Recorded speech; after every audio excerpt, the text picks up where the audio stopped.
السلام علیکم ورحمۃ اللہ وبرکاتہ۔ نحمد و نصلی علی رسولہ الکریم، اما بعد۔ صحیح بخاری کی روایت ہے کہ نبی کریم صلی اللہ علیہ وسلم ایک دفعہ ایک صحابی حضرت مالک بن الدخشم کے گھر گئے اور پوچھا کہ مالک کہاں ہے، بلکہ مالک وہ موجود نہیں تھے، تو ایک شخص کہنے لگا کہ اللہ کے نبی صلی اللہ علیہ وسلم مالک تو منافق ہے۔ نبی کریم صلی اللہ علیہ وسلم فرمایا فلا تفل، دیکھو ایسا نہ کہو،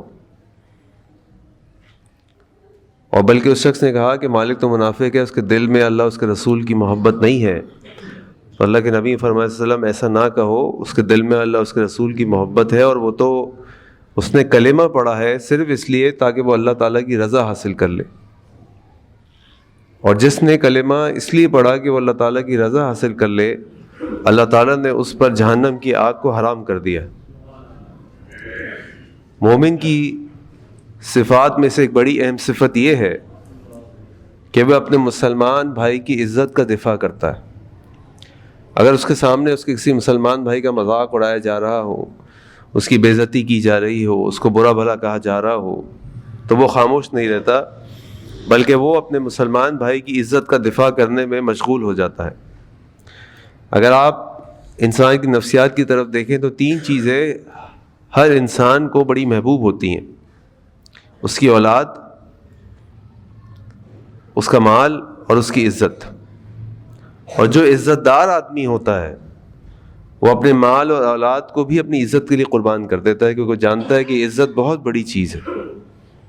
جو مومن آدمی ہوتا ہے، جو عزت دار آدمی ہوتا ہے، جو مومن نہ ہو اور جو عزت والا نہ ہو، تو اس کے لیے تو مال ہی سب کچھ ہے آج کل جو ہم دنیا میں دیکھتے ہیں، لیکن جو مومن ہوگا اور عزت والا ہوگا وہ اپنی عزت کو بچانے کے لیے اپنا مال بھی قربان کر دیتا ہے اور اپنی اولاد کو بھی قربان کر دیتا ہے، اور اس عزت کی ذمہ داری کا احساس اللہ تعالیٰ بھی ہمیں دلاتے ہیں کہ ہمیں مسلمانوں کی عزت کا دفاع کرنا ہے، ان کی عزت کو بچانا ہے۔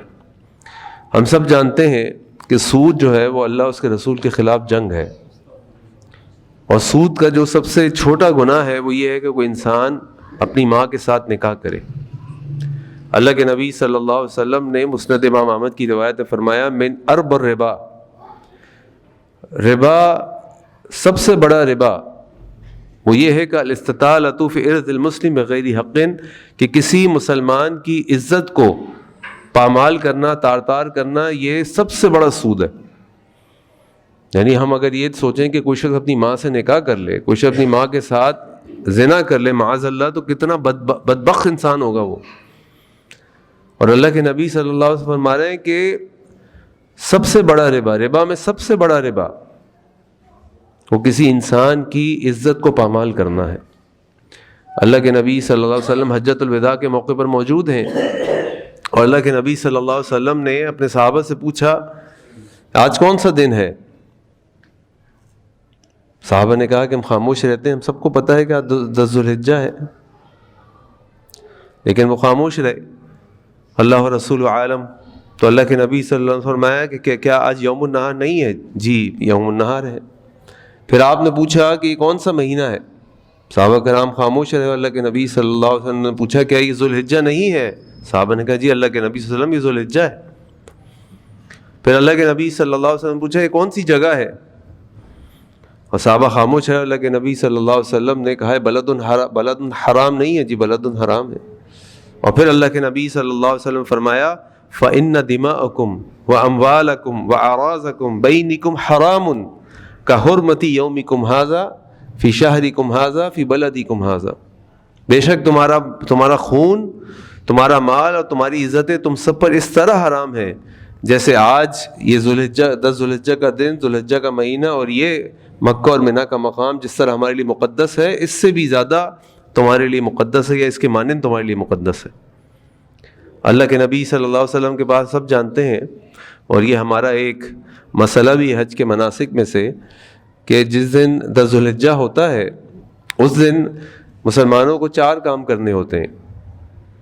پہلا کام یہ ہوتا ہے، یا ایک کام یہ ہوتا ہے کہ وہ قربانی کرتے ہیں، نہاد کرتے ہیں اللہ کے لیے۔ دوسرا کام یہ ہوتا ہے کہ وہ حلق کراتے ہیں۔ تیسرا کام یہ ہوتا ہے کہ وہ رمی کرتے ہیں۔ اور چوتھا کام جس کے لیے اگلے 3 دن بھی وقت ہوتا ہے وہ یہ ہے کہ وہ طواف افاضہ کرتے ہیں، طواف کرتے ہیں خانہ کعبہ کا۔ تو اللہ کے نبی صلی اللہ علیہ وسلم کے پاس کوئی شخص آیا اور کہنے لگا کہ اللہ کے نبی صلی اللہ علیہ وسلم میں نے حلق کرا لیا لیکن میں نے ابھی نہر نہیں کیا. آپ نے فرمایا لا حرج، کوئی حرج نہیں. ایک اور شخص آتا ہے اور کہتا ہے کہ اللہ کے نبی صلی اللہ علیہ وسلم میں نے رمی کر لی لیکن میں نے قربانی نہیں کی. آپ نے فرمایا لا حرج، کوئی مسئلہ نہیں. لیکن پھر آگے اللہ کے نبی صلی اللہ علیہ وسلم نے فرمایا، اور یہ ابو داؤد کی روایت ہے، لا حرج الا علی رجل اقترض ارض رجل مسلم، مگر وہ شخص کہ جس نے کسی مسلمان بھائی کی عزت میں سے کچھ نقصان ڈالا، وہو ظالم، اور وہ ظالم تھا، فذلک الذی حرج وہلک، بس وہ شخص حرج میں بھی پڑ گیا اور ہلاکت میں بھی پڑ گیا. کہ آپ سوچیں کہ اتنے بڑے بڑے مناسک ہیں، ان کی ترتیب آگے پیچھے ہو جائے، لا حرج لا حرج. دیکھیں کہ مسلمان کی عزت کا دفاع، اور ہم سب جانتے ہیں حجۃ الوداع کا موقع ہے، اللہ کے نبی صلی اللہ علیہ وسلم کہہ لیں کہ پوری امت سے ایک اجتماعی آخری خطاب کر رہے ہیں. تو اس کے بعد تو اللہ کے نبی صلی اللہ علیہ وسلم موجود نہیں تھے. اسی حجۃ الوداع میں آپ نے فرمایا تھا نا کہ مجھ سے حج کے مناسک سیکھ لو، مجھے نہیں معلوم کہ میں اگلے سال تمہارے ساتھ ہوں گا کہ نہیں ہوں گا. اور اس موقع پہ اللہ کے نبی صلی اللہ علیہ وسلم ساری امت مسلمہ کو یہ دعوت دے رہے ہیں کہ تمہارا خون، تمہارا مال اور تمہاری عزتیں بالکل تمہارے پر اس طرح حرام ہے جیسے آج کا دن، یہ مقام اور یہ مہینہ تمہارے لیے حرمت والا مہینہ. لیکن آج بڑے افسوس سے کہنا پڑتا ہے کہ جو حال ہم دیکھتے ہیں، غیروں کو تو کیا ہم شکوہ کریں، اپنوں کا حال یہ ہے کہ ایک دوسرے کی عزتیں اچھالتے ہیں، ایک دوسرے کا مذاق اڑاتے ہیں. ہمارے سامنے اگر کسی کی بات ہو تو بڑے مزے لے کر سنتے ہیں. اور یہ معاملہ اللہ تعالیٰ رحم فرماتے ہیں، معاملہ دنیا داروں میں نہیں ہے خالی، یہ معاملہ دین داروں میں بھی بہت زیادہ ہے. یہ معاملہ ہر طرف ہے. بلکہ اب تو حال یہ ہے، میں ابھی 2-3 دن پہلے ہی کہیں بات کر رہا تھا لاہور میں کسی ادارے میں، دینی ادارے میں بیٹھا تھا، تو وہاں میں کہہ رہا تھا کہ جو اب برائیاں پھیلتی جا رہی ہیں نا، یعنی حقوق کی خلاف ورزی ہو رہی ہے، حقوق العباد میں مسائل ہیں، امانت کے مسائل ہیں، وعدوں کے مسائل ہیں، شوہر بیویوں کے جھگڑوں کے مسائل ہیں. اب اس میں یہ فرق رہ گیا، ختم ہو گیا ہے کہ یہ دیندار لوگ ہیں کہ بے دین لوگ ہیں. یہ ہر طرف پھیلتا جا رہا ہے. جذبات میں جو شدت آ گئی ہے، اپنے موقفات میں جو شدت آ گئی ہے، برداشت جو کم ہوتی جا رہی ہے، یہ ہر طرف پھیلتا جا رہا ہے. تو یہ تو اصولی طور پہ تو ہونا چاہیے تھا کہ وہ لوگ جو اللہ اس کے رسول سے محبت کرنے والے ہیں، اللہ اس کے رسول سے ڈرنے والے ہیں، وہ ان چیزوں سے بھی ڈرتے ہوں کہ کوئی ایسا کام نہ کر دیں کہ اللہ ہم سے ناراض ہو جائیں، کہیں نبی کریم صلی اللہ علیہ وسلم کے احکامات کی خلاف ورزی نہ ہو جائے. لیکن بڑے افسوس سے کہنا پڑتا ہے کہ معاملہ اس کے بالکل الٹ ہے. ہم نڈر ہوتے جا رہے ہیں، اور ایک دوسرے کی برائیاں، ایک دوسرے کی عزتیں اچھالنا ہمارے لیے بڑی عام بات ہے. اور اس کا سب سے زیادہ جو مظاہرہ ہم دیکھ رہے ہیں وہ آج کل سوشل میڈیا پر دیکھ رہے ہیں، اور خاص طور پہ جب ہم سیاسی معاملات پہ بات کرنے لگتے ہیں تو اس وقت تو علمان الحفیظ، نہ ہمیں سچ کا پتہ ہوتا ہے، نہ ہمیں حق کا پتہ ہوتا ہے، نہ ہم کبھی اپنا دماغ اس پہ لڑا دیں کہ کس چیز کی حمایت کر رہے ہیں اور کس لیے کسی کی خلاف ورزی کر رہے ہیں یا کسی کی سے اختلاف کر رہے ہیں. اور پھر جو حال کرتے ہیں ہم کسی کا، اور ہم دیکھتے ہی ہیں نا کہ اگر کسی نے کسی کے بارے میں کوئی بات کہتی تو جو اس کا حال کیا جاتا ہے تو وہ معافی جب تک مانگتا نہیں اس کی جان نہیں چھوٹتی. لیکن یہ دوسروں کی عزتوں کو چھالنا ہے، دوسروں کی عزتوں کو پامال کرنا ہے. آپ دیکھیں جو ہمارے دین نے ہمیں احکامات دیے، اخلاقی احکامات، جو سورۃ الحجرات میں خاص طور پہ اللہ تعالیٰ نازل فرمائے، اسی لیے سورۃ الحجرات کا ایک نام علماء نے سورۃ الاخلاق بھی رکھا. اور کیا احکامات نازل فرمائے کہ دیکھو یا ایھا الذین آمنوا اجتنبوا کثیرا من الظن، اے لوگوں جو ایمان لے کر آئے ہو بدگمانی نہ کرنا، بدگمانی سے بچو. آگے فرمایا وَلَا يَغْتَبْ بَعْضُكُمْ بَعْضًا، اور دیکھو کوئی کسی کی غیبت نہ کرنا. آگے فرمایا وَلَا تَنَابَزُوا بِالْأَلْقَابِ، دیکھو کسی کو برے ناموں سے نہ پکارنا. کیوں؟ کیونکہ انسان کی عزت ہے، انسان کی عزت ہے. اللہ کے نبی صلی اللہ علیہ وسلم کے سامنے اماں عائشہ رضی اللہ عنہا، اماں صفیہ رضی اللہ عنہ کے بارے میں اشارتاً ایک بات کہہ دی کہ وہ چھوٹے قد کی ہیں، اور اللہ کے نبی صلی اللہ علیہ وسلم فرما رہے ہیں کہ عائشہ تم نے ایک ایسی بات کہہ دی لقد قلتی کلمۃ لو مزجت بماء البحر لمزجتہ، کہ تم نے ایک ایسی بات کہہ دی کہ اگر اس کو کسی سمندر میں ڈال دیا جائے تو وہ پورے کے پورے سمندر کو یعنی اس میں ملاوٹ کر دے گی. کتنی بڑی بات ہے یہ. اشارتاً آپ کہتے ہیں وہ، اچھا وہ، اور اللہ کے نبی صلی اللہ علیہ وسلم اماں عائشہ سے کہہ رہے ہیں، صدیقہ کائنات سے، ان کے اعمال کیسے، ہمارے اعمال کیسے. لیکن اگر ان کے لیے اتنی سخت تنبیہ ہے کہ وہ اتنا سا اشارہ جو ہمارے لیے تو کوئی حیثیت ہی نہیں رکھتا، اس کو سمندر میں ڈال دیا جائے تو پورے کے پورے سمندر کا وہ ذائقہ بدل دے گا، اس کو داغدار کر دے گا یا اس کے اندر کوئی ملاوٹ کر دے گا. جبکہ سمندر میں ہم جانتے ہیں سمندر میں کچھ بھی کر دے فرق نہیں پڑتا، بہتا ہوا پانی ہے اور اپنا جو اس کا اثر ہے وہ قائم رہتا ہے. یہ سارے احکامات ہمیں اسی لیے دیے گئے ہیں کہ ہم ان چیزوں سے بچیں، کسی کی غیبت نہ کریں، کسی کی بدگمانی نہ کریں، ہم چغلی نہ کریں، ہم نمیمہ بازی نہ کریں، تاکہ دوسرے مسلمان ہم ہمارے سے محفوظ رہیں. اور یہی اللہ کے نبی صلی اللہ علیہ وسلم کی حدیث آپ نے فرمایا المسلم اخو المسلم، مسلمان مسلمان کا بھائی ہے، لا یظلمہ ولا یخذلہ ولا یحقرہ، نہ اس پہ ظلم کرتا ہے، نہ اس کی بے عزتی کرتا ہے، نہ اس کو حقیر جانتا ہے. جیسے پہلے بھی میں نے آپ کے سامنے کئی دفعہ عرض کیا کہ جب ہم اپنے عمر سے کسی بڑے کو دیکھیں، چاہے وہ کیسا بھی ہو، چاہے وہ کیسا بھی ہو، تو ہم یہ سوچیں کہ اللہ نے اس کو بڑی عمر دی ہے، یقیناً سے ہم سے زیادہ نیک اعمال کیے ہوں گے. اور اپنے سے عمر میں کسی چھوٹے کو دیکھیں تو ہمیشہ ذہن میں لے کر آئیں کہ یہ کیسا بھی ہے لیکن اللہ تعالیٰ نے اس کو ہم سے چھوٹی عمر ابھی تک دی ہے، تو پتہ نہیں اس کے گناہ ہم سے کتنے کم ہوں گے. ایک مسلمان دوسرے مسلمان بھائی کی عزت کا دفاع کرتا ہے. اللہ کے نبی صلی اللہ علیہ وسلم کے سامنے اس شخص کو لایا گیا جو شراب پیتا تھا اور کئی دفعہ اس پہ حد جاری ہو چکی تھی. اس کو پھر لایا گیا شراب پیتے ہوئے حد لگانے کے لیے. تو ایک صحابی نے کہا کہ اللہم لعنہ، اللہ اس پہ لعنت کریں، یہ بار بار شراب پیتا ہے، بار بار شراب پیتا ہے. اور اللہ کے نبی فرمایا ایسا نہ کہو، وَلَكِنَّهُ يُحِبُّ اللَّهَ وَرَسُولَهُ، لیکن اس کے دل میں اللہ اس کے رسول کی محبت ہے، ایسا نہ کہو. اللہ کے نبی صلی اللہ علیہ وسلم اس کی عزت کا دفاع کر رہے ہیں. وہ عورت جو زنا جس نے کیا تھا اور وہ اللہ کے نبی صلی اللہ علیہ وسلم کے پاس آ کر کہتی تھی اللہ کے نبی صلی اللہ علیہ وسلم حد جاری کر دیجئے، اللہ کے نبی نے فرمایا چلی جاؤ، جب یہ بچہ جنم ہوگی پھر آنا. وہ عورت کئی مہینوں بعد آئے گی، ظاہری بات ہے بچہ جنم کا ٹائم ہے نا، کئی مہینوں بعد آئے گی یا کئی دنوں کے بعد آئے گی، اور آ کے کہتی ہے اللہ کے نبی صلی اللہ علیہ وسلم مجھے پاک کر دیجئے. اور اللہ کے نبی صلی اللہ علیہ وسلم کہتے ہیں جاؤ، اس بچے کا کیا قصور ہے، جب یہ روٹی کھانے لگے پھر آنا. پھر کئی عرصے کے بعد سوچیں بچہ روٹی کھانے کے کتنے عرصے بعد قابل ہوتا ہے کہ وہ ماں کا دودھ چھوڑ کے روٹی کھانے کے قابل ہو جائے. کیا تقویٰ تھا اس عورت کا. پھر آتی ہے وہ اور پھر آ کے کہتی ہے اللہ کے نبی صلی اللہ علیہ وسلم مجھے پاک کر دیجئے. اور اللہ کے نبی صلی اللہ علیہ وسلم صحابہ کو حکم دیتے ہیں اس پہ رجم کر دو. اور جب اس کو رجم کیا جاتا ہے تو حضرت خالد بن ولید رضی اللہ عنہ اس عورت کے بارے میں کچھ بری بات کہتے ہیں، کوئی تحقیراً کوئی بات کہتے ہیں.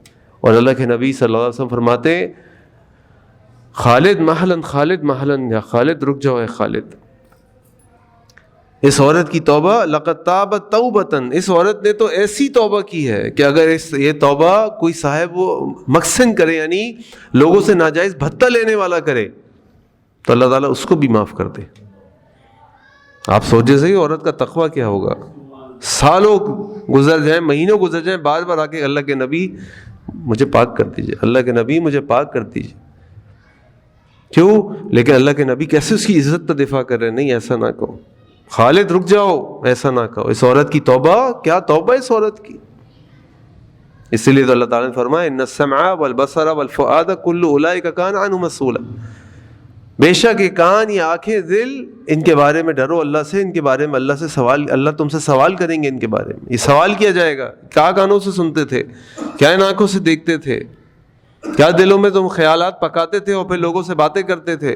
اللہ کا خوف کرو.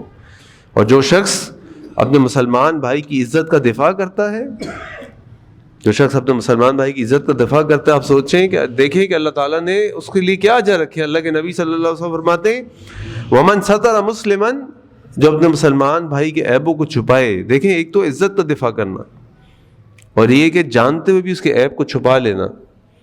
سترہ اللہ یوم القیامہ، اللہ تعالیٰ قیامت والے دن اس کے عیبوں کو چھپا لے گا، اس کے گناہوں کو چھپا لے گا. ایک اور حدیث میں اللہ کے نبی صلی اللہ علیہ وسلم فرمایا من رد عن عرض اخیہ، جس شخص نے اپنے مسلمان بھائی کی عزت کا دفاع کیا، اس کو بچایا، رد اللہ عن وجہ النار یوم القیامہ، اللہ تعالیٰ اس کے چہرے کو جہنم، قیامت والے دن جہنم کی آگ سے بچائے گا. ایک اور حدیث میں اللہ کے نبی صلی اللہ علیہ وسلم فرمایا من ذب عن لحم اخیہ فی الغیبۃ، جس سے اپنے بھائی کی عزت کا دفاع کیا، کان حقا علی اللہ، تو اللہ پر حق ہے یہ، اللہ پر حق ہے یہ ان یعتقہ من النار، کہ اللہ تعالیٰ اس کو جہنم کی آگ سے آزاد کر دے۔ اب سوچیں کہ اگر اللہ تعالیٰ ایک مسلمان کی عزت کا دفاع کرنے پر اتنے بڑے بڑے اجر دیں گے، تو جو اپنے مسلمان بھائی کی عزت کو پامال کرے گا، اللہ اس سے کتنے ناراض ہوں گے۔ عربی میں ایک مقولہ ہے، تعرف الاشیاء باضدادہ، کسی بھی چیز کو سمجھنا ہو نا تو اس کے ضد کو دیکھو، اس کے اپوزٹ کو دیکھو۔ اگر عزت بچانے پر اتنا اجر ہے تو عزت پامال کرنے پہ کتنا گناہ ہوگا۔ جس چیز سے جتنی محبت ہوگی اس طرح آپ دیں گے، تو پھر جو اس محبت کو لینے کے خلاف کام کرے گا، اتنی آپ کو نفرت ہوگی اس سے، پھر اتنا دکھ ہوگا آپ کو۔ تو ایک مسلمان بھائی کی عزت کا دفاع کرنا ہم سب کے لیے ضروری ہے، یہ ہمارے ایمان کا حصہ، یہ مومن کی صفت ہے اور یہ اللہ کا حکم ہے۔ اللہ تعالیٰ قرآن میں فرماتے ہیں، یا ایھا الذین آمنوا، اے لوگوں جو ایمان لے کر آئے ہو، لا یسخر قوم من قوم عسیٰ ان یکونوا خیرا منہم، دیکھو کوئی قوم کسی قوم کا مذاق نہ اڑائے، یعنی کچھ لوگ، کوئی گروہ، کوئی شخص کسی قوم کا مذاق نہ اڑائے، ہو سکتا ہے وہ ان سے بہتر ہو۔ اور یہ قوم کا مذاق اڑانا کیا ہے؟ ایک تو ہے نا عزت کا دفاع کرنا، ہماری اللہ تعالیٰ رحم فرماتے، فرد کا مذاق اڑاتے ہیں، برادریوں کا مذاق اڑاتے ہیں، قوموں کا مذاق اڑاتے ہیں، میمن ایسا، پنجابی ایسا، سکھ ایسا، یہ ایسا، وہ ایسا، کیسی باتیں ہیں۔ اور بعض اوقات تو ہم اس میں اتنا آگے بڑھ جاتے ہیں، معاذ اللہ کہ کفریہ کام شروع کر دیتے ہیں، کہ ہماری ایسے لطیفے مشہور ہو جاتے ہیں کہ جناب جب ایک میمن، ایک امریکن اور ایک جہنم میں گیا تو فرشتے سے بات ہوئی، جب فرشتہ ان کی موت کب آیا تو انہوں نے یہ کہا اور یہ کہا، اور جو یہ مذاق اور یہ لطیفے اللہ، اس کے رسول اور یہ شاعر الاسلام کے بارے میں شروع کر دیتے ہیں۔ اسی مذاق میں، ہنسی میں ہمیں پتہ ہی نہیں چلتا ہم کس سمت میں آگے نکل گئے ہیں۔ تو مسلمان کی عزت کا دفاع کرنا ہم سب پہ فرض ہے۔ اور آپ سوچیے کہ اگر اللہ تعالیٰ کسی کام کو اتنی اہمیت دے رہے ہیں، اللہ کے رسول صلی اللہ علیہ وسلم اتنی اہمیت دے رہے ہیں، تو سوچ سکتے ہیں کہ اس دین میں اس کی کتنی اہمیت ہوگی۔ تو اس کا خاص خیال رکھیں، اپنے آپ کو اس گناہ سے بچائیں، اور ہم اللہ سے دعا کرتے ہیں کہ اللہ تعالیٰ ہمارے اندر مومنین کی صفات ہمیں عطا فرمائے، اللہ تعالیٰ ہمیں اپنے مسلمان بھائیوں کی عزت کا دفاع کرنے والا بتائے۔ ہاں اگر کہیں ضرورت ہو تو کسی مسلمان بھائی کے بارے میں کوئی بات بتائی بھی جا سکتی ہے۔ مثلاً اگر آپ کے پاس کوئی شخص کسی کے بارے میں مشورہ کرنے آتا ہے کہ بھائی میں ادھر رشتہ دے رہا ہوں، مثال ہے میں ادھر رشتہ دے رہا ہوں، امام نووی رحمہ اللہ نے ریاض الصالحین میں جہاں کہ باب الغیبہ نقل کیا، اس کے آگے پھر وہ 6 مواقع بتائے ہیں جن مواقع پہ کسی کی غیبت کرنا جائز ہے۔